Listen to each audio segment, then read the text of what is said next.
Boa noite a todos. Boa noite a você que nos acompanha através da página Igreja Batista das Nações. Você é mais do que bem-vindo a este culto. Amados, convido a todos a abrir as suas Bíblias ou acessar através do seu smartphone Salmos 96, a partir do versículo 1 até o 4. Salmos 96.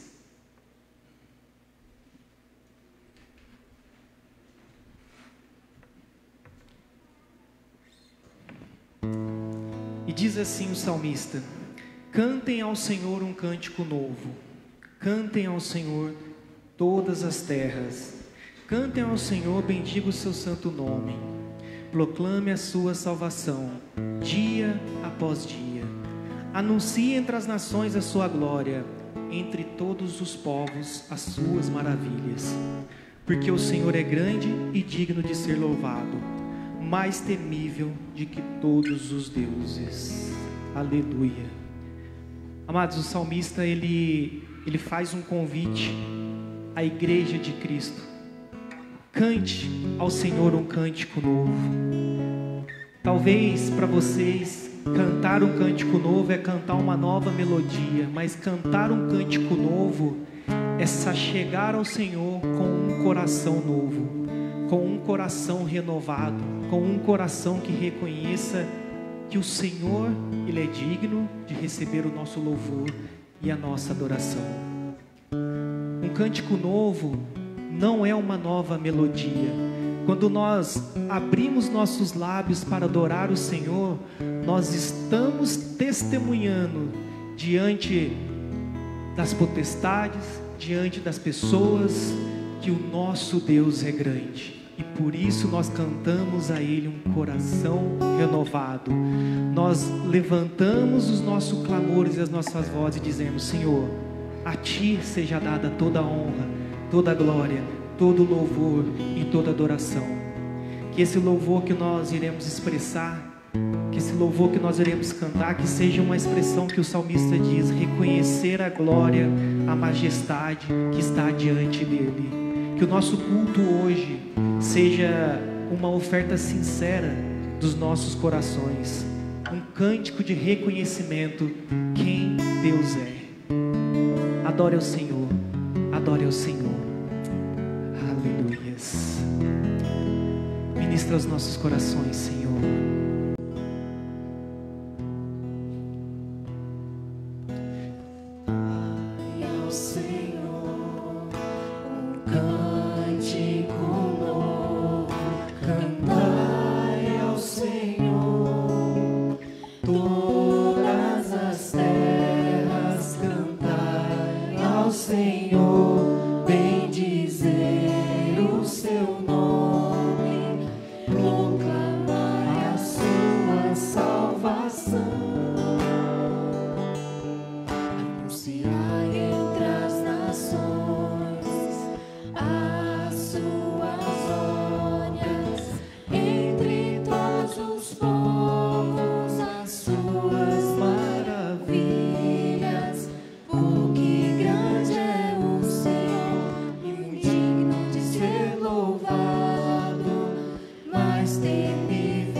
para nós, para a tua igreja.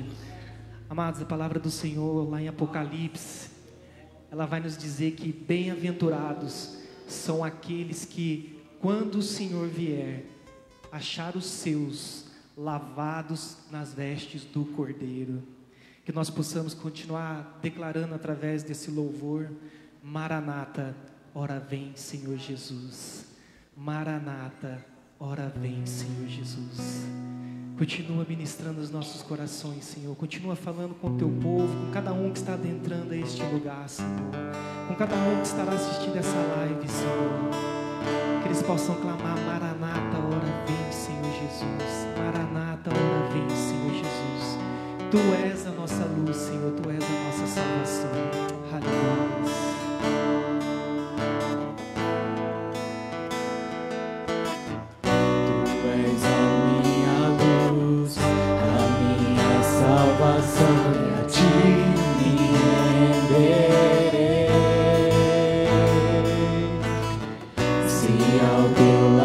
Estou seguro em tuas mãos e nada temerei.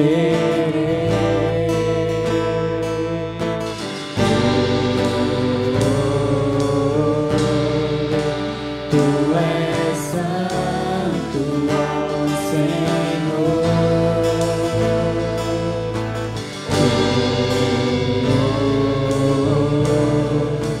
Tu és de louvor.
Só em ti confiarei, eu nada temerei.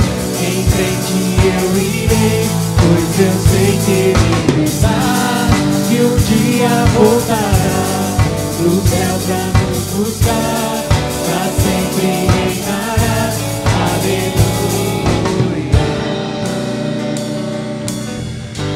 Aleluia.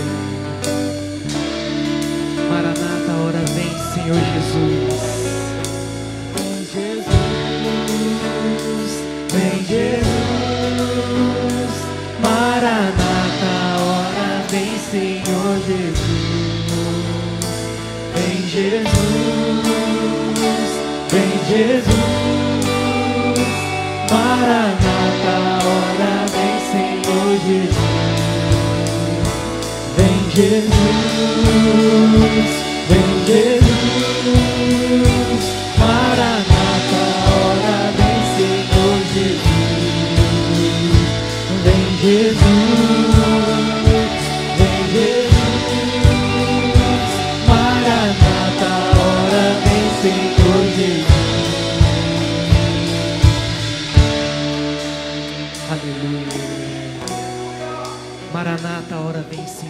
Jesus.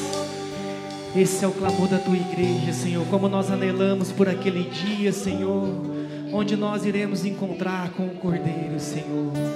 Mas naquele dia ele não será mais o Cordeiro, ele será o leão. Ele será o leão da tribo de Judá. E como é bom, Senhor, nós saber que um dia nós estaremos ceando com o Senhor, ó Pai. Porque nós reconhecemos que tudo isso aqui que nós estamos vivendo é passageiro, Senhor. Mas aquele dia será eterno. Maranata, ora vem, Senhor Jesus. Que essa seja uma canção, uma oração sincera dos nossos corações. Que nós possamos clamar todos os dias, ao levantar, ao deitarmos. Maranata, ora vem, Senhor Jesus. Vem, aleluia. Vem Jesus, Maranata, ora vem, Senhor Jesus. Vem Jesus, vem Jesus, Maranata, ora vem, Senhor Jesus. Vem Jesus, vem Jesus, Maranata, ora vem, Senhor Jesus. Vem Jesus, vem Jesus, Maranata, ora vem, Senhor Jesus.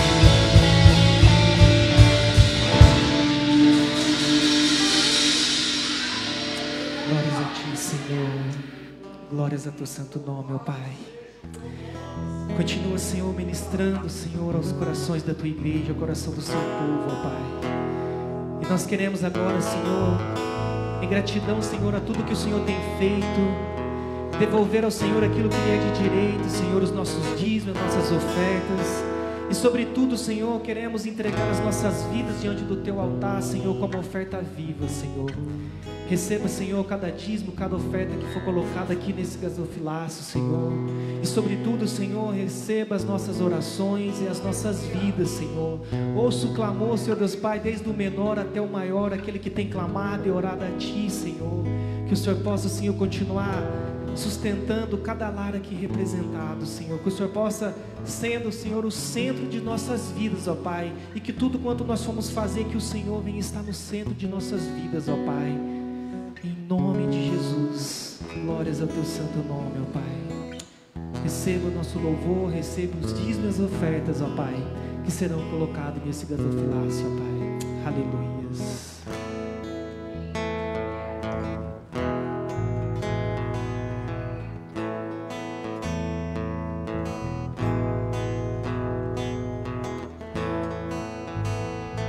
Essa barra, os palcos se curvam, as bocas se abrem, as mãos se levantam pra dizer que tu és o rei. Dizer que tu és o Senhor. Os ventos se abalam, os palcos se curvam, as bocas se abrem, as mãos se levantam pra dizer que tu és o rei. Pra dizer que tu és o Senhor. Dizer que tu és o rei. Pra dizer que tu és o Senhor. Teu reino é sempre eterno, firmado em misericórdia, justiça e igualdade, bondade e fidelidade. A tua igreja te adora. A tua igreja te adora. Teu reino é sempre eterno, firmado em misericórdia, justiça e igualdade, bondade e fidelidade. A tua igreja te adora. A tua igreja te adora.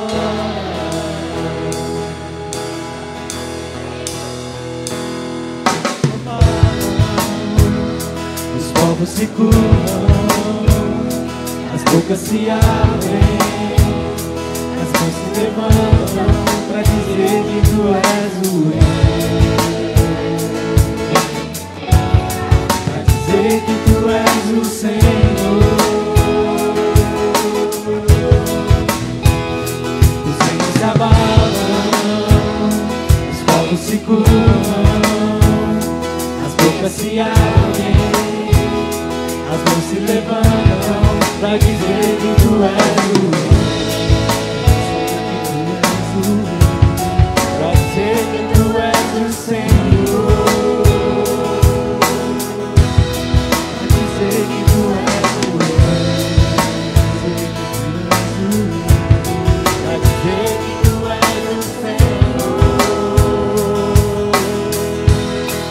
Teu reino é sempre eterno, mata e misericórdia, justiça e igualdade, bondade e fidelidade, a tua igreja te adora, a tua igreja te adora.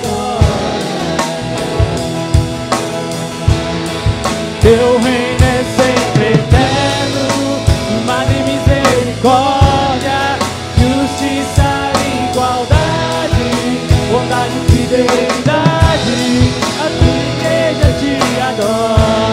fidelidade, a tua igreja te adora, a tua igreja te adora. Teu reino é sempre eterno, amado e misericórdia, justiça e igualdade, bondade e fidelidade, a tua igreja te adora, a tua igreja te adora.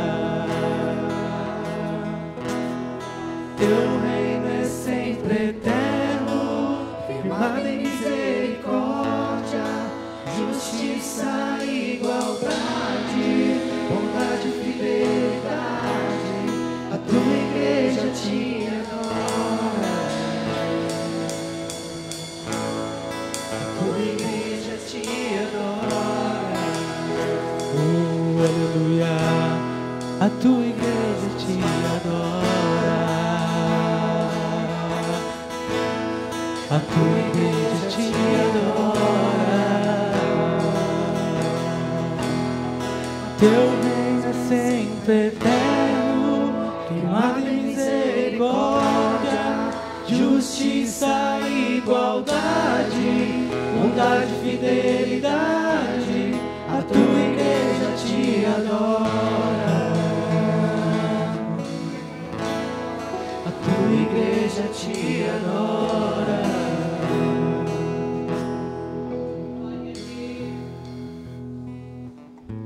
Pai, diante da tua presença, diante da grandeza, nós nos curvamos em reverência à tua palavra, Senhor.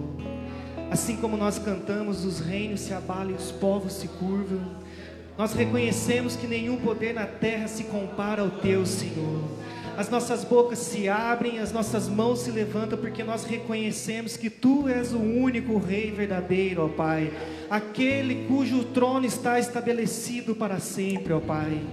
Reconhecemos que tudo estamos vivendo aqui é passageiro, mas o teu reino é sempre eterno, ó Pai, firmado em misericórdia, justiça, igualdade, bondade e fidelidade. Nada pode abalar o que o Senhor estabeleceu, pois a tua igreja te adora, porque tu sabes, Senhor, nós sabemos, ó Deus, que o Senhor reina sobre tudo e sobre todos, ó Pai.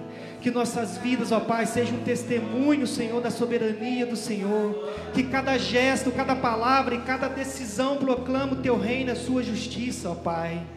E nós declaramos com fé, nós clamamos, ó Pai, que um dia, Senhor, todo joelho se dobrará e toda língua confessará que só o Senhor é Deus, que só o Senhor é Deus, ó Pai. E nós queremos continuar declarando, Senhor, através desse próximo louvor, que o Senhor é um Deus forte, o grande é o Shaddai, o todo-poderoso Adonai. A Ti, Senhor, nós rendemos as nossas vidas, ó Pai. Aleluias. Continue adorando o Senhor.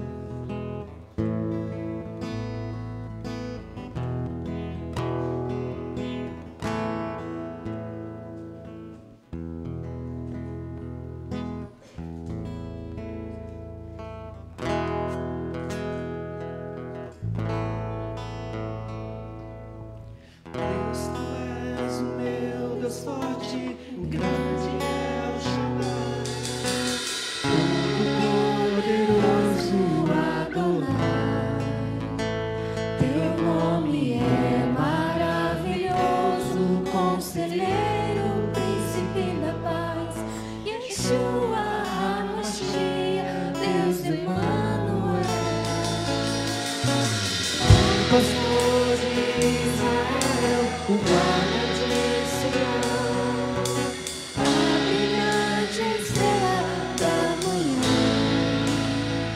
Jesus, teu nome é precioso, meu Senhor e Cristo, o nome sobre todos, pelo qual existo.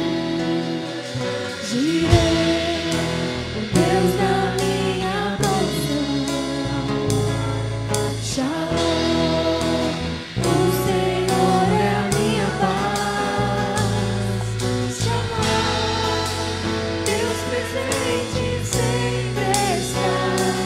É o Elion, outro igual não há.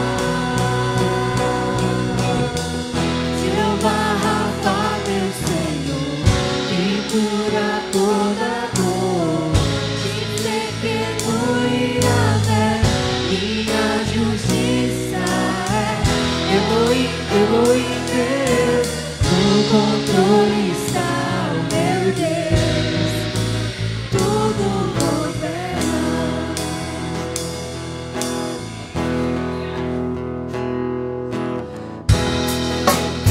Israel, o guarda de Sião, a brilhante estrela da manhã. Jesus, teu nome é precioso, meu Senhor e Cristo, o nome sobre todos, pelo qual existo. Direi, Deus da minha provisão. Shalom, o Senhor é a minha paz. Shalom, Deus presente sempre está. É o Elion, outro igual não há. Jeová Rafa, meu Senhor, que cura toda dor. Tsidkenu Yahvé, minha justiça é. Elohim, Elohim, Deus, no controle está o meu Deus, tudo governa. Jeová Rafa, meu Senhor, que cura toda dor. Tsidkenu Yahvé, minha justiça é. Elohim, Elohim, Deus, no controle está o meu Deus, tudo governa. Aleluia. No controle está o nosso Deus. Tudo governa. Aleluia.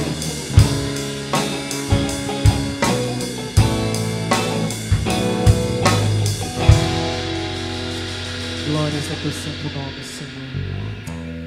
A ti entregamos, ó Pai, o louvor e colocamos diante do Senhor a palavra, Pai, que o Senhor possa preparar os nossos corações, ó Deus, para receber aquilo que de antemão o Senhor preparou para a sua igreja, Pai. Em nome de Jesus, amém. Os amados podem se sentar. Boa noite, igreja, graça e paz, amém? Louvou o Senhor, exaltou o Senhor. Creio que Ele já tem falado ao seu coração. E vamos ouvir um pouquinho mais do que Ele tem para nós. Eu trouxe uma palavra, meu amado. A gente costuma, aqui na igreja, eu, pastor Técio, pastor Wellington, nós temos o cuidado de buscar preparar uma palavra. Essa palavra já tem alguns dias que está no meu coração. E o tema dela, inclusive, essa semana ficou assim, quase tudo que eu li essa semana, alguma coisa que eu vi, tem a ver com o que vai ser falado. Mas essa mensagem aqui é uma mensagem para nós, uma chamada para nós nessa noite, a uma responsabilidade como cristão. A gente, nós que falamos que somos, né, discípulos de Cristo, a gente precisa entender o que realmente é, né, ser esse discípulo, o que custa esse discipulado.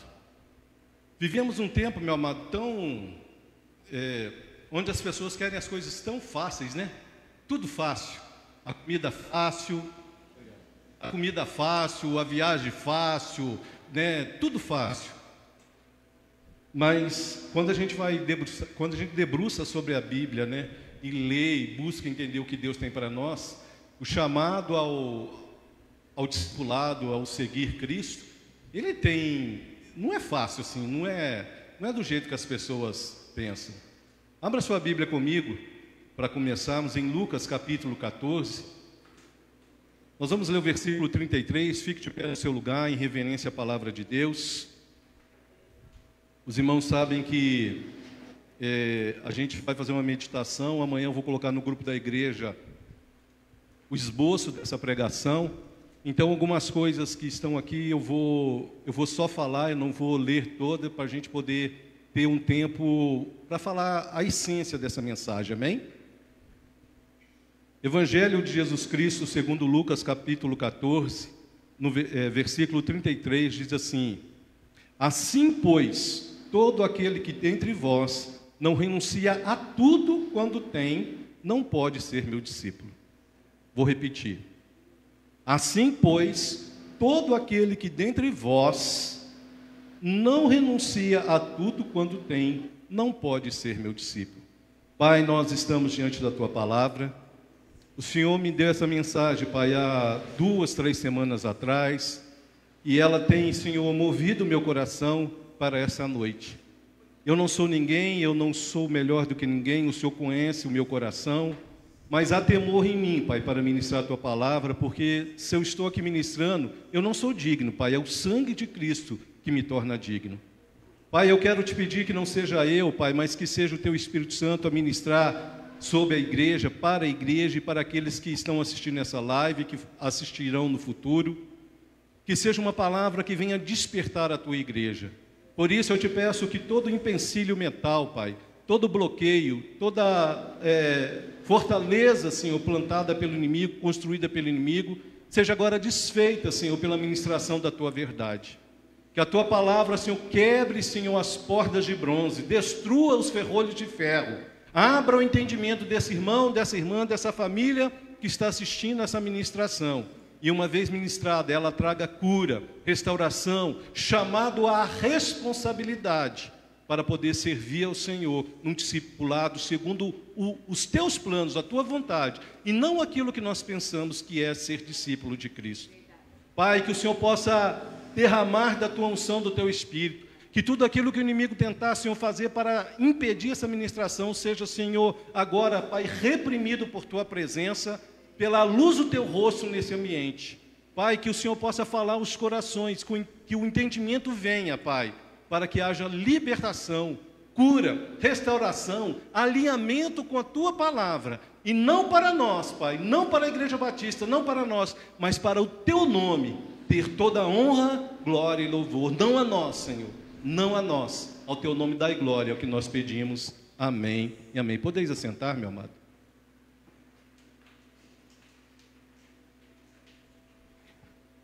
Eu vou ler um pouco mais esse capítulo, mas por enquanto eu quero usar esse versículo 33 para poder fazer uma introdução simples. Quando a gente abre hoje as redes sociais, meu amado, a gente só vê o quê? Pessoas falando, celebrando, pessoas... Não é errado não, viu, meu amado? Antes de qualquer coisa, deixa eu falar, tudo que eu falar aqui não é errado. O propósito que é errado, amém? Nem tudo que você vê lá, alguém comemorando alguma coisa, fazendo uma coisa. Eu quero que você entenda muito bem o que vai ser falado aqui, para não falar que a gente é um religioso que impõe as coisas. Mas a gente precisa mostrar para a igreja, meu amado, que existem princípios na Bíblia que a gente tem que observar. O Evangelho não é o Evangelho da maneira que eu penso. Então a gente abre hoje as redes sociais e a gente vê as pessoas, colocando ali, comemorando suas promoções, colocando ali as suas conquistas, e não tem nada de errado. Se o seu coração estiver fazendo aquilo para a glória de Deus, amém? Se não é uma promoção só sua, pessoal. Porque o Evangelho, meu amado, é um chamado a perder e não conquistar. O Evangelho é um chamado a perder e a não conquistar. O Evangelho da conquista triunfalista é da teologia da prosperidade. Se você quiser, eu acho que aqui não é o lugar. Estou falando meu nome, o pastor está ali sentado assistindo ali. A gente aqui não ensina teologia triunfalista, a gente aqui não ensina teologia progressista, a gente não ensina aqui teologia da prosperidade. Aqui a gente tem uma preocupação de ensinar a palavra. E cada um é responsável por aquilo que ouve.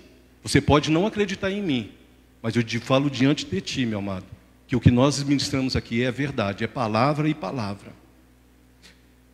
E o que você vai fazer com essa palavra hoje eu não sei, mas eu gostaria que você prestasse muita atenção para medir como que está o seu discipulado. É interessante que mesmo nas redes sociais a gente vê pessoas promovendo seus ministérios. Eu assusto, meu amado. Desculpe eu falar. Eu não gosto, estou falando de mim, eu, Anderson, pastor Anderson. Estou falando de mim. É estranho a gente ver pessoas promovendo o ministério em vez de Cristo. Me assusta ver pessoas promovendo denominações em vez de Cristo. Porque o propósito da igreja, o chamado de nós como igreja, é glorificarmos a Deus. É as pessoas verem o que Deus está fazendo na nossa vida, o que Ele tem feito na nossa vida, para que a glória seja dEle. Para que a glória seja dEle. Então, nesse mundo que nós vivemos, né, a gente vê uma corrida de autoafirmação pela glória pessoal. Todo mundo querendo ser melhor que todo mundo, meu amado. Todo mundo querendo ser melhor. Um ministério querendo ser melhor do que outro ministério. Um pastor querendo pregar melhor do que outro pastor. Um grupo de louvor querendo ser melhor do que outro grupo de louvor. Não tem problema, meu amado. Estude teologia, debruce sobre os livros, estude os melhores comentários bíblicos que tiver, mas não faça isso para sua promoção pessoal. Se você fala que serve a Cristo, se você fala que é discípulo de Cristo, não faça isso. Ah, mas eu quero ser promovido no emprego para a glória de Deus. Será? Será que no seu emprego você realmente glorifica a Deus com as suas atitudes? Será que aquilo que Deus te deu para você exercer realmente tem glorificado a Deus? Não é errado ser rico, não é errado ter diploma, não é errado estudar, não é errado viajar, não é errado. Mas se eu falo que sou discípulo, eu tenho que perguntar se o que eu faço tem glorificado a Deus. Se você no seu emprego, você é o melhor funcionário, não para que você receba a promoção, mas para que Deus seja glorificado na sua vida. Se você é o pintor de casa, você é o melhor pintor de casa da cidade de São Sebastião da Bela Vista. Que a fila seja enorme e grande. Que você tenha que ter muita agenda, mas que seja tudo para a glória de Deus.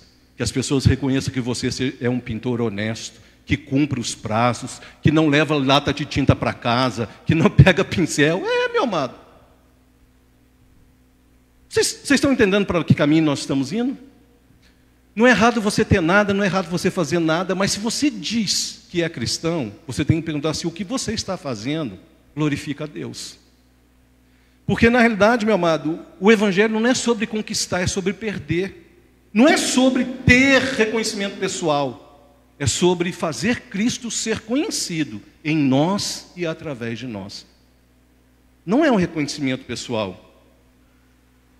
Quando a gente lê esse texto aí, né, Lucas 14:33, assim pois, todo aquele que dentre vós não renuncia a tudo quanto tem, não pode ser meu discípulo. Isso aqui não é um conselho não, meu amado.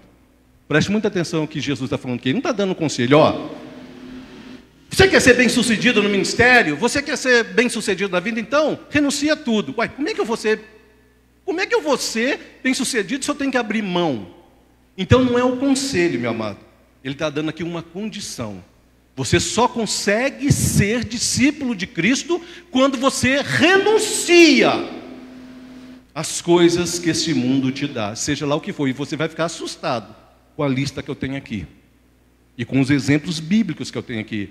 Não é, meu amado, uma opção. Isso aqui, esse versículo aqui não é uma opção. Você renuncia se quiser. Se você quer ser discípulo, Jesus falou assim, você tem que renunciar. Preste atenção, o português simples aí, Assim, pois, todo aquele que dentre vós não renuncia a tudo quanto tem, não pode ser meu discípulo. Isso aqui é um requisito. Isso aqui não é um conselho, isso aqui é uma condição, é condicional. Ou você é ou você não é. Ou você segue esse padrão ou você não segue. E quem está falando isso aqui é Jesus. Não é Pedro, não é João. Não, quem está falando isso aqui é o dono das ovelhas. Quem está falando isso aqui é o Senhor da igreja. Quem está falando isso aqui é aquele que nós cantamos aqui, que um dia vai voltar. E só vai levar com ele aqueles que realmente são os seus discípulos. Olha só que interessante, meu amado, quando a gente volta para... Eu não sei se você conhece o contexto desse texto aqui, mas se eu fosse você, eu marcava esse contexto na sua Bíblia. Marcaria, porque esse versículo aqui é forte, mas o contexto é mais forte ainda. Abre aí agora no versículo 25 aí, de Lucas 14. No versículo 25.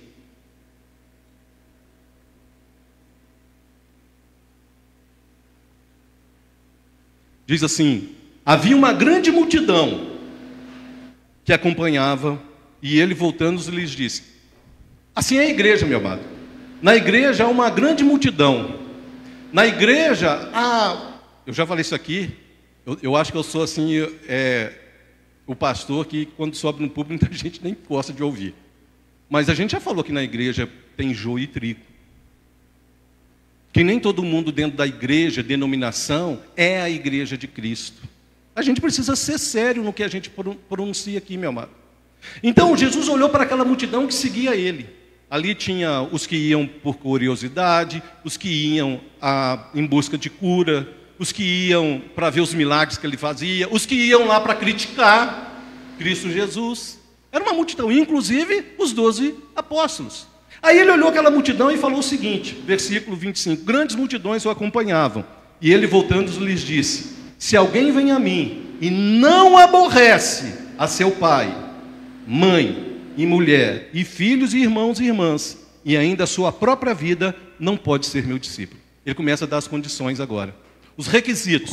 Esse aqui na sua Bíblia tem que ser assim: os requisitos de quem quer ser discípulo de Jesus. E esse termo aqui, meu amado, não aborrece. Se você ler uma versão mais antiga, você vai ficar até mais tarde, está escrito odeia. Você vai pegar umas versões mais antigas, em vez de aborrecer aqui, eles foram até bonzinho, né? Colocaram aborrecer. Mas umas versões mais antigas, assim, aquele que odeia. Por quê? Porque isso aqui é um hebraísmo. O que é um hebraísmo? É algo que você encontra só na língua e na cultura judaica. Esse aborrecer não significa que é para você maltratar o seu pai, maltratar a sua mãe, maltratar a sua esposa, maltratar o seu filho. Não, significa amar menos, não colocar no mesmo nível que Cristo. E hoje, meu amado, eu vou falar algumas coisas aqui fortes, eu te peço que você entenda o que eu vou falar. E se você não entender, por favor, me procure depois do culto, se você não entendi aquilo que o senhor falou. Hoje nós vivemos, meu amado, uma idolatria da família. Todo lugar... Todo tempo Satanás põe alguma coisa para ficar equiparado com Cristo Jesus. É a idolatria pelo esposo, é a idolatria pela esposa, é a idolatria pelos filhos. E Jesus está falando aqui que se você colocar no mesmo nível que ele, você não pode ser discípulo dele. Mas lembre-se, o aborrecer aqui não significa odiar, não significa detestar, significa não amar no mesmo patamar, no mesmo nível. Você tem que ter a coragem de virar para sua esposa e falar assim: eu continuo seguindo Cristo, mas se você não seguir, eu vou continuar, independente da sua escolha. Você tem que ter coragem de virar para o seu filho e falar assim: olha, você está escolhendo o seu caminho, já passou de 20 anos, é dono do seu nariz, mas eu vou continuar seguindo Cristo.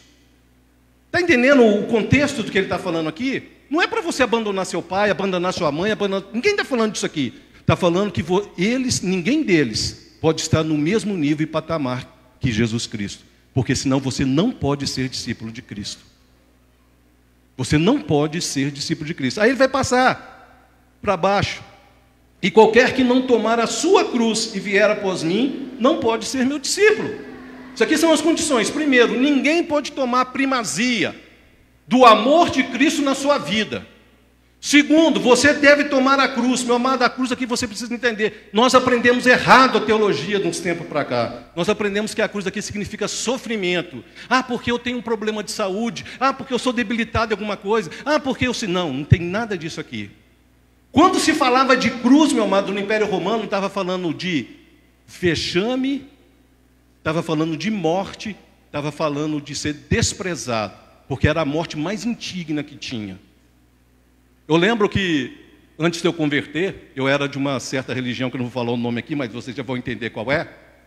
E eu lembro da historinha que contava assim, tinha uma historinha que falava assim, que um fulano lá chegou num lugar que estava todo mundo dormindo, um anjo levou ele lá, e aquele fulano, só para você entender o contexto, como a gente entende errado. E era isso que eu aprendi lá no começo, lá atrás. Aí falava assim, que ele passou assim, olhando, cada um tinha uma cruz no pé da cama. Alguém já ouviu essa história? Não, né? Então é lá da minha terra, lá então. Aí que o camarada estava reclamando porque ele estava achando a cruz dele muito pesada. Aí o anjo levou ele e falou assim, não, então... Aí viu um cara lá que era o cara mais feliz que tinha lá no lugar que eles viviam junto lá. Eu vou poupar aqui para não dar problema. Aí que o anjo falou assim, agora dá um passo e olha as cruzes de cada um. Estava todo mundo dormindo. Aí quando ele chegou no cara que era o mais feliz, que louvava a Deus, adorava a Deus, a cruz dele era maior. Aí a gente associa o quê? A sofrimento. Não. Aqui está falando que você tem que estar disposto a sofrer o vexame do mundo para ser discípulo de Cristo. Aqui está falando que você tem que estar disposto a morrer de uma maneira indigna, que só muitas vezes bandidos morrem para poder seguir a Cristo. Eu quero te perguntar uma coisa, você já pensou nesse nível para a sua vida, meu amado? Nós cantamos aqui, Maranata, ora vem Senhor Jesus. Será que você está disposto a ir até as últimas consequências por amar a Jesus? Como a igreja sofredora? Perseguida? Seja lá como você gosta de chamar? Que eles, quantas vezes, tanto eu, o pastor Wellington, eu e o pastor Tércio fala aqui, pessoas que estão dispostas, meu amado, a abrir mão da família, vendo a família morrer na frente, mas não negam a Jesus Cristo. Era isso que representava a cruz do Império Romano. Era isso. Deixa eu só falar um negócio para você entender. Quando os evangelhos foram escritos, Mateus, Lucas e João e Marcos não ficavam seguindo Jesus com uma agenda igual passa no filme, não, viu, meu? Aquilo não existe, não. Aquilo lá é historinha, tá? Um filme que aparece aí que o Mateus fica lá anotando tudo que acontece. Aquilo não existe, não. Quando a tradição era falada, era oralmente. Depois, uns 30, 40 anos depois da morte de Cristo, eles foram percebendo que as pessoas que conviveram com Cristo estavam morrendo. Então eles decidiram, 30 não, uns 15, 20 anos, eles decidiram, falaram assim, vamos registrar, porque senão nós vamos perder os detalhes da história. Foi aí que surgiu os evangelhos. O primeiro a ser escrito foi o Evangelho de Marcos. Ele é mais conciso e curto, 16 capítulos só. Por quê? Porque ele é igual, eu vou usar um termo aqui, porque faz parte. É igual quando a polícia chega no local da ocorrência. Eu não sei se vocês já viram, mas no filme é assim, a polícia chega lá, o primeiro que chega vai escrever, aqui aconteceu tal coisa, fulano correu para tal lado. Ele conta as coisas sumárias. Por quê? Para fazer com que as outras guarnições possam ir atrás, e à medida que ele vai se apurando os fatos, ele vai, o quê? Colocando em dia ali a conversa. Aí é mais ou menos, Marcos foi o primeiro a chegar, e ele fez aquela transmissão via rádio. Nós chegamos aqui, aconteceu isso, Jesus foi morto, Pilatos fez isso, tal coisa. Aí depois chega Mateus, que era já um camarada que pesquisava, porque ele era judeu, e ele começa a colocar detalhes na visão de um judeu. Aí um pouquinho mais para frente, depois que Paulo se converte, aparece Lucas. Olha para você ver a diferença do tempo. Que era um estudioso, era um médico. Um médico, ele tem o quê? Como prática? Examinar, conferir as coisas antes de dar um diagnóstico, não é? Então Lucas vai lá e escreve os dois livros, o Evangelho de Lucas e o livro de Atos. Aí ele já foi mais detalhista do que Mateus. Os irmãos entenderam como é que foi construído? E por que eu estou falando isso? Quando a gente vai olhar aqui, meu amado, quando eles falam da cruz aqui, ele está falando que a igreja já estava sendo perseguida. Quando eles escreveram aqui, eles escreveram consciente do que Jesus estava falando. Mas Jesus já tinha falado uns 20 anos antes. Mas ali naquele momento eles tinham consciência do que Jesus estava falando. Então a primeira condição, nada no mesmo nível que Jesus. Eu não posso amar para ser discípulo, eu não posso amar nada no mesmo nível que Cristo. A segunda condição, eu tenho que estar disposto a sofrer o que for para honrar a Cristo. Disposto. Você pode chegar lá na hora, você pode até achar que está disposto e chegar na hora que o negócio ficar feio e você negar. A gente lê a história da igreja sofredora, meu amado, a gente fala assim, esse pessoal é crente mesmo. Leia as histórias que está vindo da Nigéria, meu amado. Essa semana, não sei se vocês viram, a China prendeu 10 pastores. Alguém viu? Porque negaram a se submeter àquilo que o Estado determinava que a igreja fizesse. não aceitaram que se gravasse por controle. Se você não sabe, lá na China tudo é controlado por câmera. Eles não aceitaram que os cultos fossem... O problema não é o culto, nós estamos fazendo uma live aqui, o problema não é o culto, lá é um controle do Estado, do poder estatal. Eles não aceitaram e não aceitaram seguir as normas. Todos, o pastor e os membros, foram presos, 10 pastores e suas ovelhas. Essa semana, não estou falando de coisa não, essa semana. E aí? O quanto você está disposto a sofrer o fechame de uma prisão em nome de Cristo? É o que está falando aqui. No versículo 28. Pois qual de vós pretendendo a construir uma torre... Aí do 28 até o 30, ele vai falar do custo, que você deve calcular o custo de ser discípulo. E depois do 29 até o 32, ele vai falar do poder da força. Aí ele vai chegar no 33, que é o que eu iniciei o culto nessa noite. Então, meu amado, esse 33, ele não é um conselho. Não é um conselho assim, você quer seguir Cristo, então você deve abrir mão. Como está escrito aí, né? Não renuncia. Renunciar significa abrir mão. Abrir mão. Lá em Marcos, meu amado, se você quiser abrir aí, Marcos, capítulo de número 8.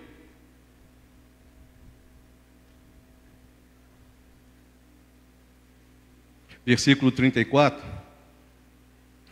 Jesus vai falar algo parecido, mas não é a mesma colocação que Lucas faz, é diferente. A mensagem, o teor é o mesmo, mas ele vai falar um pouquinho diferente. Marcos capítulo 8, versículo 34 e 35 diz assim: Então, convocando a multidão e juntamente os seus discípulos, disse-lhes: Se alguém quer vir após mim, a si mesmo se negue, tome a sua cruz e siga-me. Lembra que eu falei que Marcos, ele fez aquela anotação rápida das pessoas que estavam mais perto dele. Possivelmente Pedro, porque Marcos foi um escrivão de Pedro por um tempo. Então, muita coisa que ele escreveu no Evangelho de Marcos, possivelmente, não estou afirmando não, ele ouviu de Pedro e outros dos apóstolos mais antigos. E ele fala então assim, se alguém quer vir após mim, a si mesmo se negue, tome a sua cruz e siga-me. Quem quiser, pois, salvar a sua vida, perdê-la-á. Quem perder a vida por causa de mim e do Evangelho, salvá-la-á. E nesse texto aqui de Marcos, ele vai dar para a gente 3 coisas que o discípulo precisa fazer. E eu gostaria que você prestasse atenção. Eu só fiz uma introdução com Lucas, mas esse texto aqui, meu amado, é a base do discipulado, somado com os outros que a gente fala, né, correspondentes, correlacionados. Ele vai falar então 3 coisas. A primeira, tomar a sua cruz. E não é só você, meu amado, ajustar seu comportamento.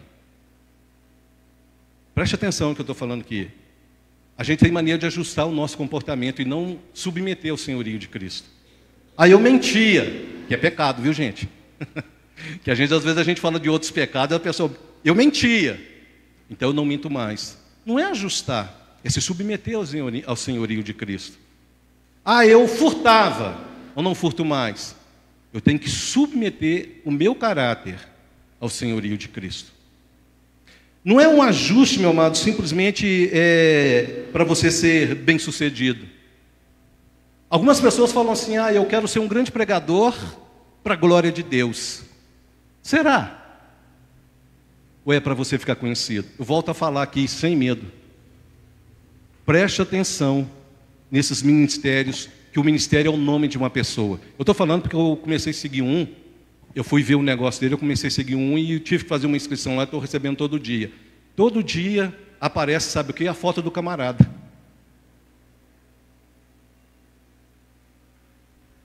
Aparece todo dia a foto do camarada. Deixa eu falar outro negócio também aqui que eu lembrei.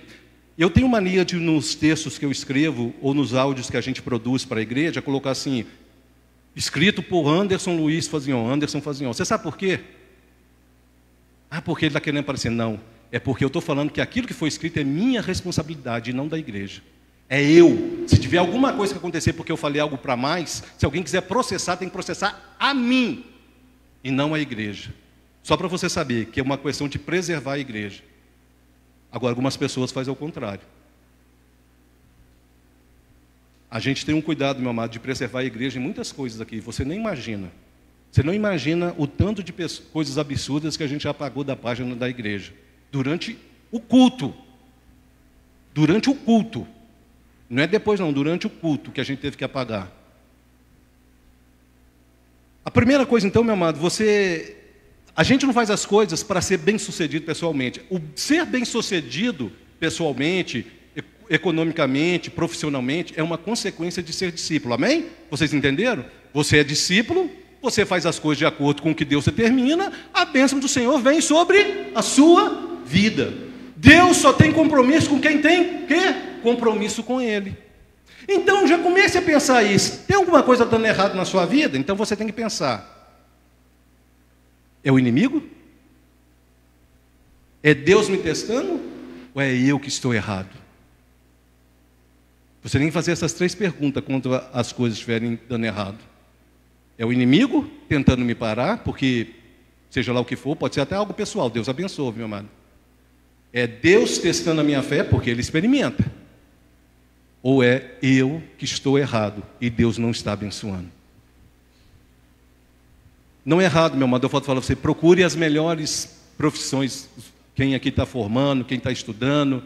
Até mesmo quem já acha que passou da idade, ainda tem tempo. Enquanto está vivo, tem esperança. Tem gente aí formando advogado, formando médico com 80 anos, meu amado. Com 80 anos. Mas tudo que você faz é para que Deus seja glorificado na sua vida? Eu vi de todas as coisas que eu vi essa semana, meu amado, eu vi não é uma história, é um testemunho de um dos pregadores, eu não vou falar o nome, não lembro o nome dele agora, mas é daqueles avivalistas lá. O pai dele era riquíssimo, sonhava que ele fosse médico. Por isso eu estou falando de médico aqui.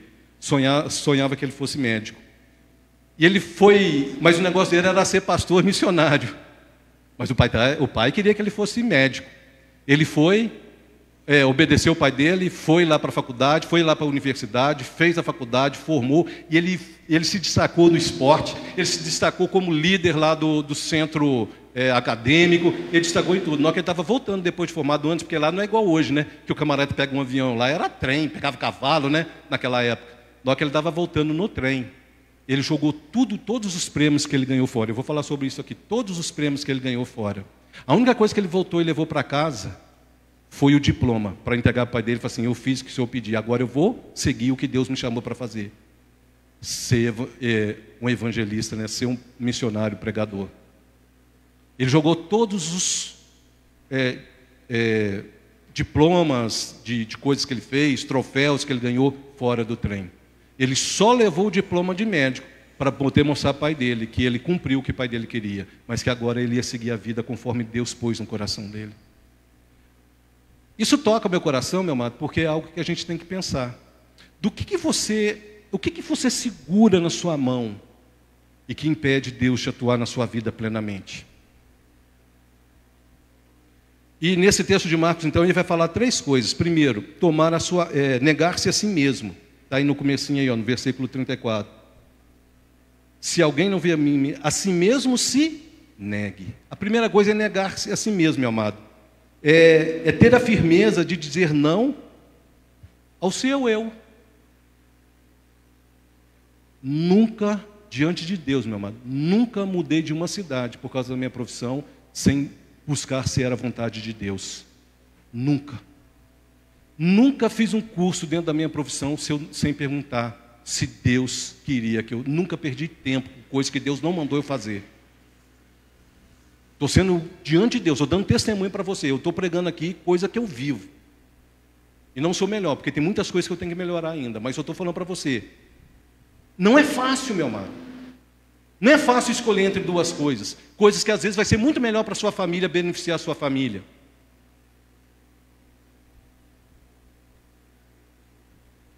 Você chegar no final da carreira e ter muitas oportunidades para vender, Deus fala assim, eu quero que você saia agora. E você fala assim, sim, Senhor.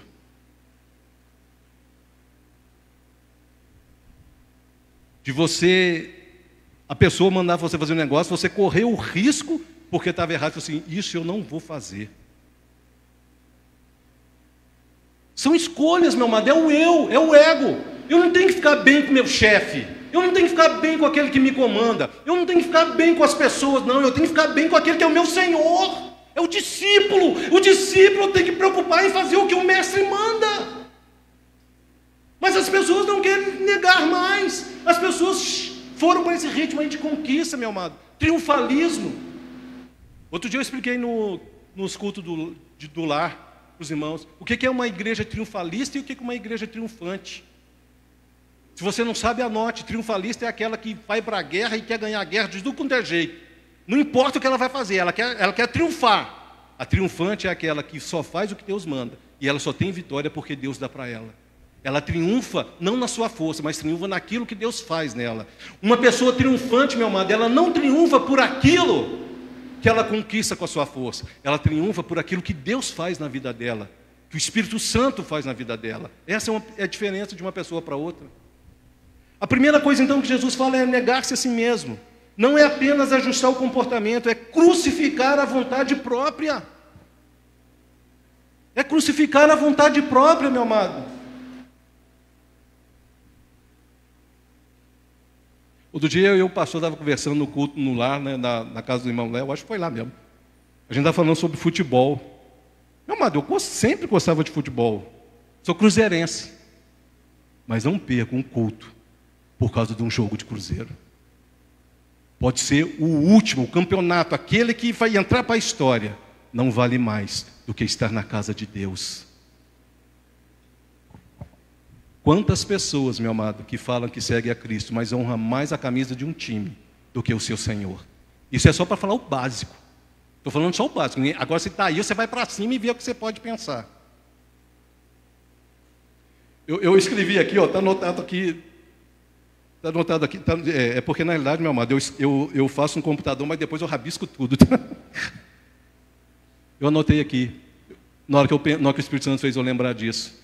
Imagina a final de um grande campeonato no mundo, de um time assim, todo mundo indo naquelas coisas que a gente vê. Aí vai a crentalhada tudo. E Jesus resolve voltar naquele dia. A pessoa abrir mão de fazer algo que Deus pediu para poder ver uma final de campeonato que vai entrar para a história. Não tem problema assistir futebol. Aqui a gente joga futebol. Aqui a gente assiste. Mas, meu amado, com o tempo, a gente vai vendo que as coisas, tem outras coisas muito mais valiosas do que perder tempo com algumas coisas. A primeira coisa, então, é negar-se a si mesmo. É aquilo que Paulo falou, já não sou eu quem vive, mas Cristo vive em mim. Negar-se é deixar Cristo ocupar o trono do coração. O que tem tomado o trono do coração de Jesus no seu coração? A segunda coisa que ele fala aí, ele vai falar, tomar a sua cruz. É que eu já falei aqui, é porque os textos são parecidos. É aquela morte voluntária, meu amado. É você estar disposto a realmente... Lembre-se desse simbolismo que eu falei. Se você nega, o primeiro passo é negar o eu. Se você já conseguiu negar o eu por Cristo, você já consegue, meu amado, olhar para a cruz com um olhar diferente. Amém? Você já não vai olhar para a cruz como um símbolo de algo místico. Mas você vai olhar para a cruz, meu amado, como um símbolo de do negar o eu, né? Mas de uma maneira mais drástica. Eu vou ler o que eu escrevi aqui. Não representava um sofrimento simbólico, mas a morte real e pública. Tomar a cruz é morrer para o aplauso, para o status e para as ambições pessoais. Vou repetir. Morrer, carregar sua cruz e ir para a cruz significa morrer para o aplauso, para o status e para as ambições pessoais. Eu não sei você, mas pense na sua vida, quantas vezes você abriu mão de algo que você queria muito por Cristo? Seja lá o que for, pode ser o mais simples que você pensar. Quantas vezes precisou abrir mão? Vai chegar uma hora, meu amado, que essas coisas não vão fazer tão importância que se acontecer, aconteceu, se não acontecer, não aconteceu, e tudo vai conforme a vontade de Deus. A terceira coisa que ele fala aí, meu amado, é o paradoxo da salvação. Eu até escrevi desse jeito aqui. Por quê? Porque na realidade, meu amado, ser discípulo de Cristo, perder é ganhar. É por isso que ele fala assim, ó, no finalzinho, negue, tome a sua cruz e siga. Versículo 35. Que aproveita o homem ganhar o mundo inteiro e perder a sua alma. Não, o 35, quem quiser, pois, salvar a sua vida, perdê-la-á. E quem perder a vida por causa de mim, do Evangelho, salvá-la-á. No Evangelho, meu amado, você abre mão de recurso financeiro, porque o tesouro no céu tem mais valor. Você abre a mão de uma promoção para poder ser servo na igreja do Senhor. O mundo fala para você subir a escada eles até usam isso, né? Subir a escada da conquista, né? Da vitória. Jesus manda você pegar uma vasilha e lavar os pés dos outros. Esse é o paradoxo, meu amado, da salvação. Perder é ganhar. Eu não vou citar os versículos aqui não, mas amanhã nós colocar lá, você vai ver que tem vários versículos que falam isso. Descer, ou seja, se humilhar, é subir. Lembra da parábola? Quando você chegar na casa de alguém, está dando ali uma festa, não sente nos primeiros lugares. Senta lá atrás. Para não acontecer aqui, sentando na frente, chega alguém mais importante e fala assim, ó, vai lá para trás porque essa pessoa vai sentar aí. É Deus te honrando nos lugares onde menos você espera. Talvez, meu amado, você não tenha estudo. Talvez você tenha vergonha até da maneira que você fale. Mas você não sabe do que Deus é capaz de fazer com uma pessoa que se humilha sob Ele, se submetendo a Ele. Não tenha vergonha de ser quem você é. Tenha vergonha de ser aquilo que o mundo impõe para você ser. E isso você deve ter vergonha sim. Servir é reinar. É o paradoxo da salvação. Você não impõe, você não é imperador. Você serve e reina com Cristo, o Senhor. Eu vou dar para você aqui, meu amado, alguns exemplos rápidos. Eu não vou poder entrar em detalhes, mas isso aqui seria assim uma ministração para a gente sentar aqui e passar uma tarde falando só disso aqui. Ou um dia, ou 2 dias. Alguns exemplos para você na Bíblia ver que o que eu estou falando aqui tem a ver com o Evangelho que Jesus está pregando. Desde o Antigo Testamento. Abraão, o que ele tinha? Uma promessa. A promessa cumpriu, que era o quê? O filho Isaque. Mas o que Deus pediu para ele? O que Deus deu. O que Deus já te deu? Sua profissão? Sua esposa? Seus filhos? Seus bens materiais? Do que você teria coragem de abrir mão hoje, se Deus pedisse?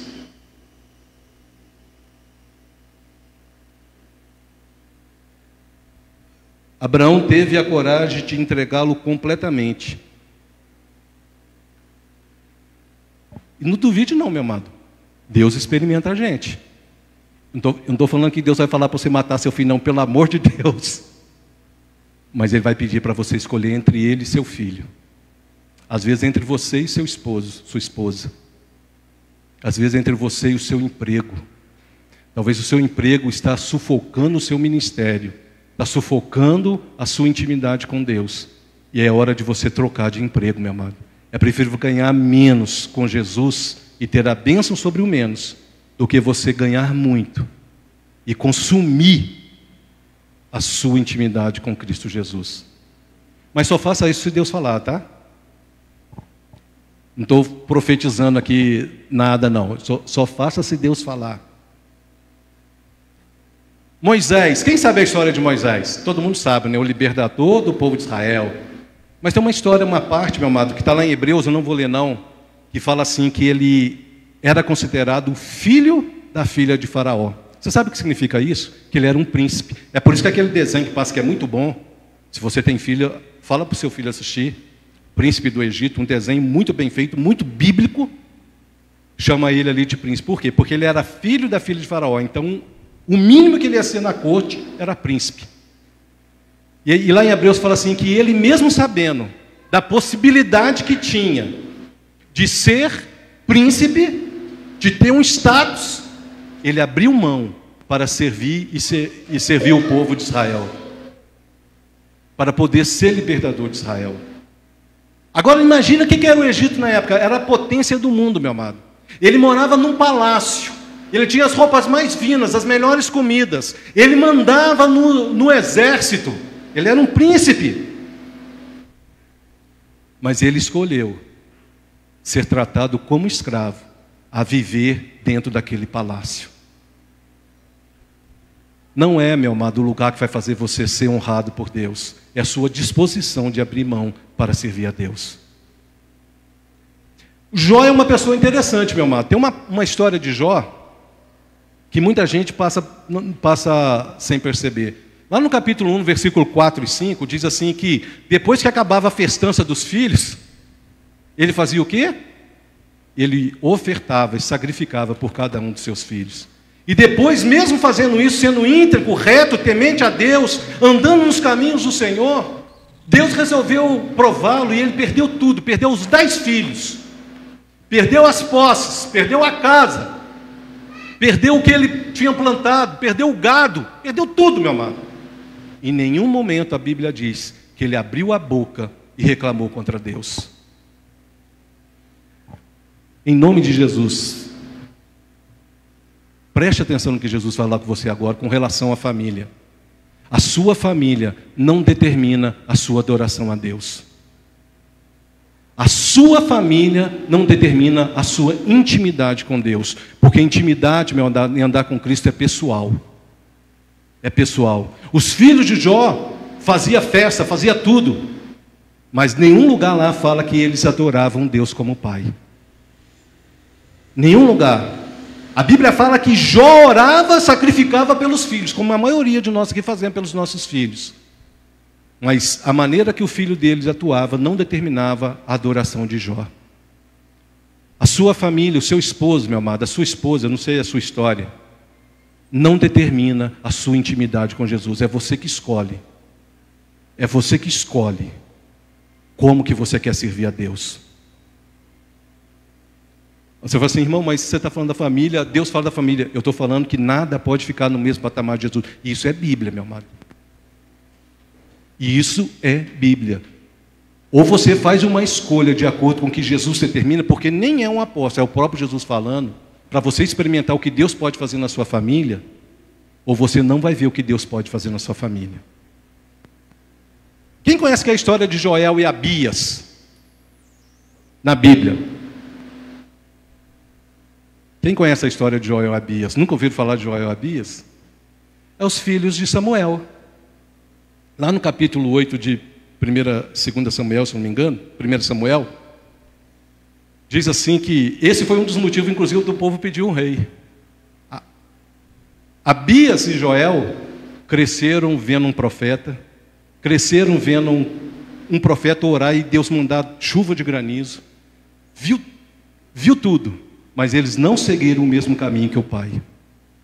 A Bíblia fala que eles aceitavam propina, eles aceitavam, eles eram corruptos, diz o texto. E o povo falou assim, olha, Samuel, você nos julgou com equidade, com seriedade, mas seus filhos não. Porque passava de pai para filho o oposto, né? E Samuel foi o último juiz, assim, né, de Israel, antes do rei. Ele foi o último juiz de Israel. E lá no capítulo 8 fala assim que o povo não aceitava nem Joel nem Abias, porque eles eram corruptos. E por que eu estou falando? E por que eu estou falando isso, meu amado? Porque também tem renúncia errada. E eles renunciaram à hereditariedade do pai, o posto do pai. Eles não honraram o profeta, o próprio pai. E nem por isso, meu amado, e nem por isso Samuel se perdeu e se desviou. Samuel continuou sendo Samuel, apesar daquilo que os filhos dele estavam fazendo. Esse é um tipo de renúncia que às vezes as pessoas abrem mão. Às vezes você está sendo abençoado por alguém, Deus põe você perto de alguém, Deus quer usar aquela pessoa para trabalhar com você, mas você abre mão. Eles abriram mão do próprio pai, eles abriram mão da própria maneira de servir, de ter um exemplo dentro de casa. A história de Pedro e André, meu amado, ela é bem conhecida, né? Eles estavam lá na beira da praia, pescando. Só para você entender, meu amado, eles eram profissionais da pesca. Eles tinham ali vamos falar assim, uma associação de pastores, para você entender. E quando Jesus chama eles, então, eles renunciaram o próprio sustento deles preste atenção, eles renunciaram o próprio sustento deles e da própria família. A Bíblia diz que assim que Jesus chamou, eles abandonaram tudo. Abandonaram aquela associação, abandonaram aquele sustento que ele tinha. Eles abriram mão da segurança financeira, da renda pessoal, da identidade profissional. Vou repetir. Eles abriram mão da segurança financeira, da renda pessoal e da identidade profissional para poder seguir a Jesus. O quanto você está disposto a abrir, quem sabe, a mão de uma promoção, mas continuar sendo fiel a Cristo? Ou passar a servir a Cristo? Porque até então eles não conheciam Cristo.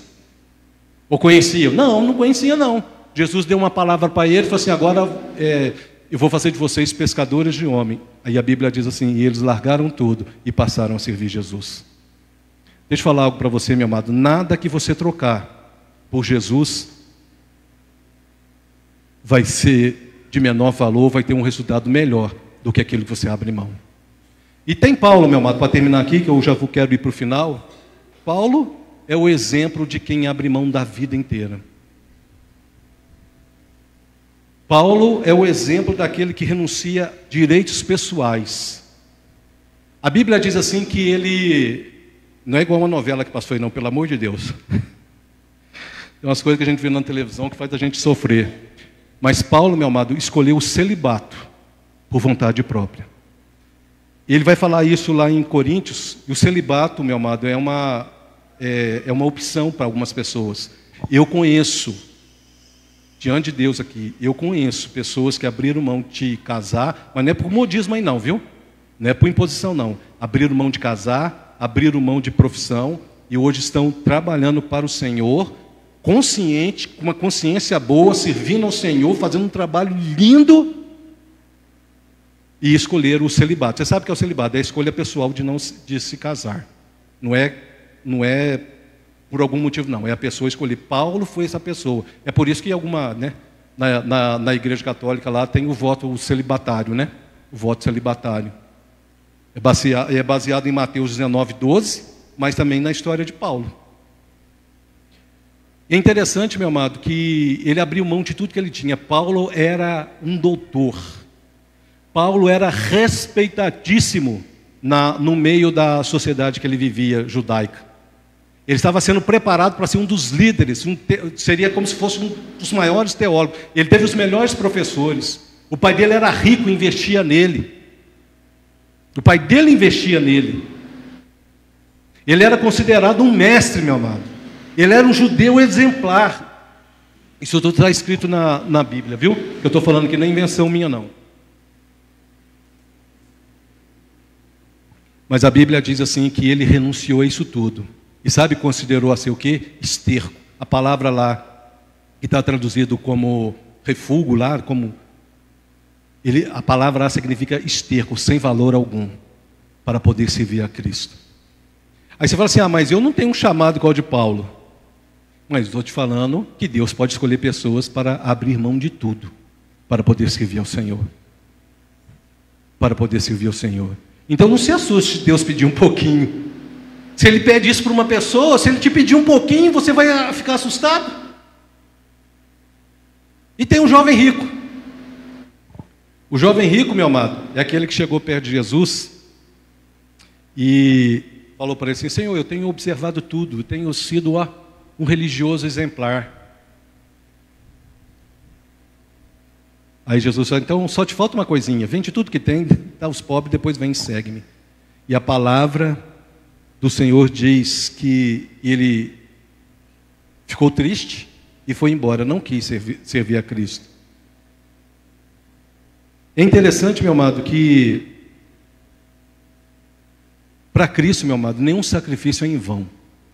Hora acordada não é em vão, orando, estudando, escrevendo não é em vão. Hora trabalhada na igreja não é vão. O que você gasta para fazer a igreja ser funcional, não é em vão. Seja seu recurso financeiro, seja seu trabalho, seja seus dons e talentos. Nada que você entrega para o reino e para o Senhor é em vão. As pessoas, meu amado, elas não querem abrir mão para ter a vida eterna. Elas querem segurar as coisas materiais como se fosse um egípcio que vai levar para a eternidade. É por isso que construía aquelas pirâmides. Punha tudo lá dentro porque eles achavam que no além eles podiam levar. E está cheio de gente assim na igreja. Acumulando, como se fosse para levar para o céu. E no reino de Deus não funciona assim. Funciona, dá, distribui, ajuda, e você vai realmente ter um tesouro no céu. Ter um tesouro no céu. A resposta para nós, meu amado, é a que Jesus deu para aquele jovem, né? Eu vou só adiantar um negócio que é interessante na passagem. Eu não vou ler não, mas lá em Lucas, lá, tem uma passagem que é meio paralela com o jovem rico. Jesus está falando de salvação. Aí Jesus fala de perder a vida, né, de ganhar. Aí Pedro faz uma pergunta para Jesus. Ele pergunta assim, e nós? E nós que deixamos tudo para servir o Senhor? O que nós vamos ganhar? Aí Jesus explica para ele. Está lá em Mateus 19, 27, diz assim, nós deixamos tudo. Mateus 19, 27. Nós deixamos tudo e te seguimos. Que será, pois, de nós? Eu quero falar isso para você, meu amado. Isso aqui é uma garantia de Jesus para a sua vida, de você abrir mão tudo que você tem por Ele. Tudo por Ele. Não seja o que Ele te pedir. Mas tem algumas coisas que Ele não vai te pedir. Tem algumas coisas que você já tem que abrir mão. Do seu ego. Esse é o primeiro que você tem que abrir mão. Do seu ego. Daquilo que domina a sua vida. Que não deixa Jesus se assentar no trono da sua vida, para mudar o seu caráter, para fazer você ser mais parecido com Ele. Isso chama hedonismo, meu amado. É a religião desse tempo agora, onde o homem está no centro, o antropocentrismo, e além disso faz dele um hedonismo, o antropocentrismo, o homem no centro. O hedonismo é buscar pelo prazer, pelas garantias, pelas conquistas. É conquistar, é sentir prazer. É o ego centralizado no coração. Eu não estou falando que você não vai ser feliz servindo Jesus, não, meu amado. A gente passa, como diz uma música que a gente passa até umas coisas aí lutando aí, chorando, mas louvando a Deus. Não tinha uma música que falava isso? Nós vamos passando, cantando e louvando a Deus. Isso é uma verdade, sabe por quê? Porque a nossa felicidade não se baseia no que nós temos, não se baseia naquilo que nós conquistamos, mas se baseia naquilo que está prometido para nós, que é a vida eterna com Cristo Jesus. E é isso que Jesus fala para ele no versículo 29. Jesus vai falar para eles que quem abre mão de família, de recurso, Mateus 19, 29.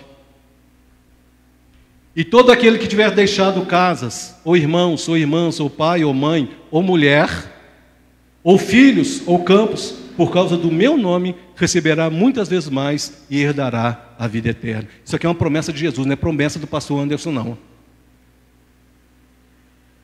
Isso aqui é uma promessa do Senhor Jesus, não é uma promessa do pastor Anderson, não. Isso aqui não é uma promessa de teologia... esqueci agora. Teologia que ganha as coisas lá. Da prosperidade. Fugiu a palavra. Obrigado, irmão Hélio. Isso aqui não é uma teologia da prosperidade. Isso aqui é uma promessa de que no reino de Deus você perde para ganhar. E de tudo que você vai ganhar, o mais importante é a sua vida eterna. Que adianta o homem ganhar o mundo inteiro, meu amado, e depois ir para o inferno. E o inferno é real. E a Bíblia diz que o inferno não foi preparado para os homens, foi preparado para Satanás e seus anjos. Mas a palavra do Senhor diz que aqueles que não servirem a Cristo e não tiverem nele a salvação, terão o mesmo destino. O mesmo destino.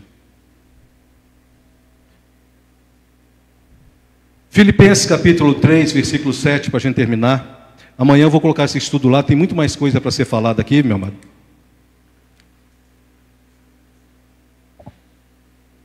Filipenses capítulo 3, versículo 7, Paulo fala assim: Mas o que para mim era lucro, isso considerei perda por causa de Cristo. Sim, deveras, considero tudo como perda por causa da sublimidade do conhecimento de Cristo Jesus, meu Senhor, por amor do qual perdi todas as coisas e as considero como refúgio para ganhar Cristo. Paulo, como eu falei, meu amado, ele aprendeu a lógica do reino. O refúgio ali que eu falei, ele considerou como lixo, esterco, escória. Mas a palavra, quando você vai olhar o significado dessa palavra refúgio no original, o primeiro contexto que tem dela no significado ali é esterco. Você vê o nível que ele considerou. E Paulo usou essa palavra de propósito, viu, meu amado? Porque lixo, refúgio, escória na Bíblia lá tem outras palavras, mas ele usou de propósito. Ele falou assim, isso é um esterco, isso é um lixo. O que ele tinha? Posição, status, riqueza. Possivelmente seria um dos líderes lá do Sinédrio. Mas ele conheceu Cristo de verdade. E ele viu que a sublimidade está em ser considerado digno para a vida eterna. Quando você lê, meu amado, o capítulo 11 lá de Hebreus, diz assim que todos aqueles homens, Moisés lá, eles julgaram tudo melhor. Eles abriram mão das coisas, até da própria vida, para poder. E eles nem tinham ainda visto Jesus Cristo e o que Jesus Cristo era capaz de fazer. Mas eles consideraram que quem fez a promessa da vida eterna, lá no Antigo Testamento, era fiel para cumprir. E eles abriram mão de tudo, de tudo.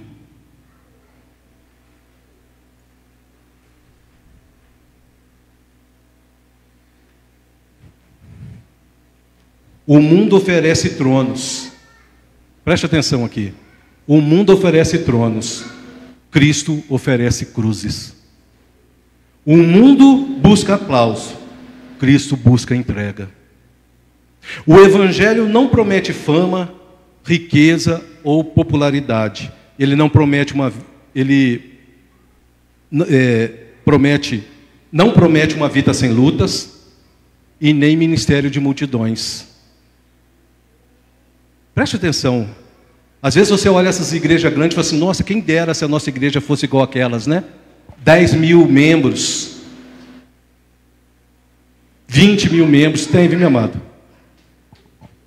O Evangelho não promete fama, não promete riqueza, não promete popularidade, não promete uma vida sem lutas, não promete ministérios com multidões. O Evangelho promete vida eterna, comunhão íntima com o Pai, um tesouro incorruptível no céu, Cristo em você, a esperança da glória.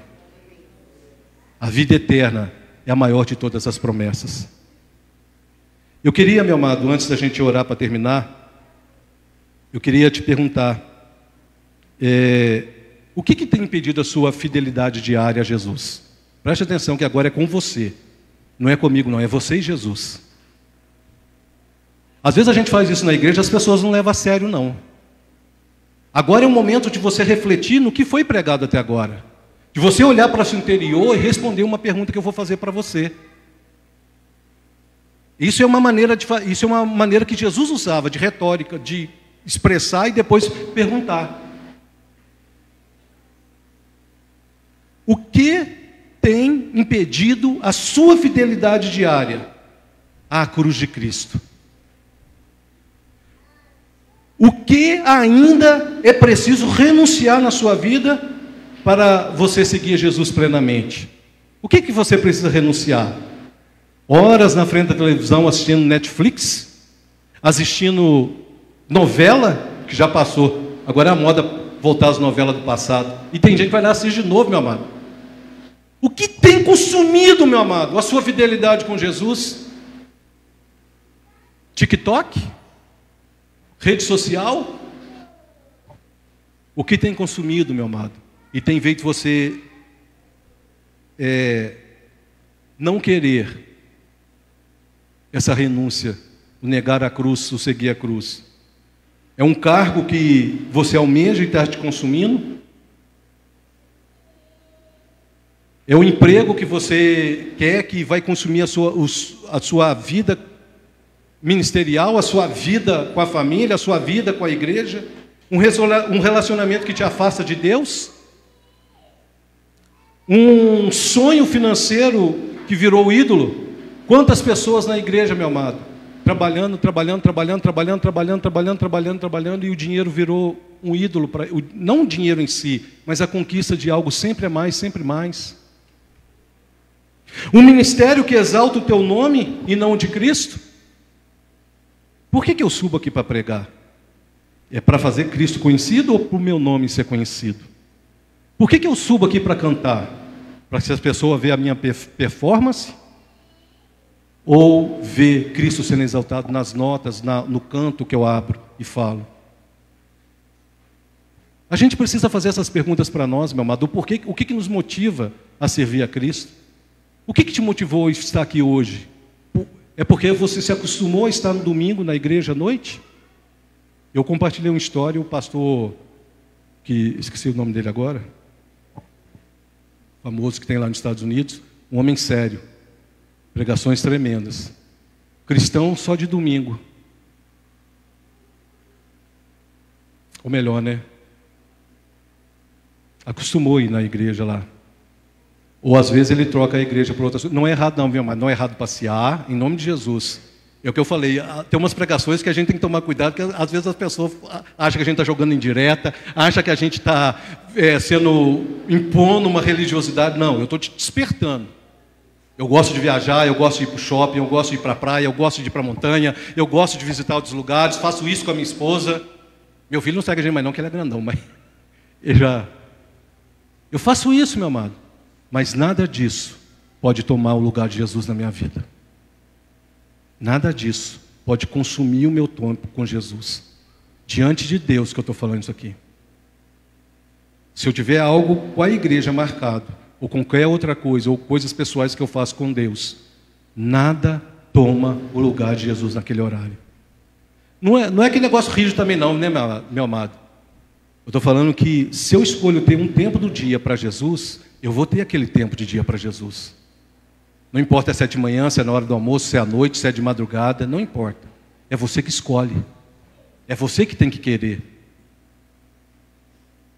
Você acorda 6 horas para trabalhar, eu acordava 5, meu amado. Pra você ter uma ideia. Eu não acordava 6, eu acordava 5 para ir trabalhar. Fique de pé no seu lugar.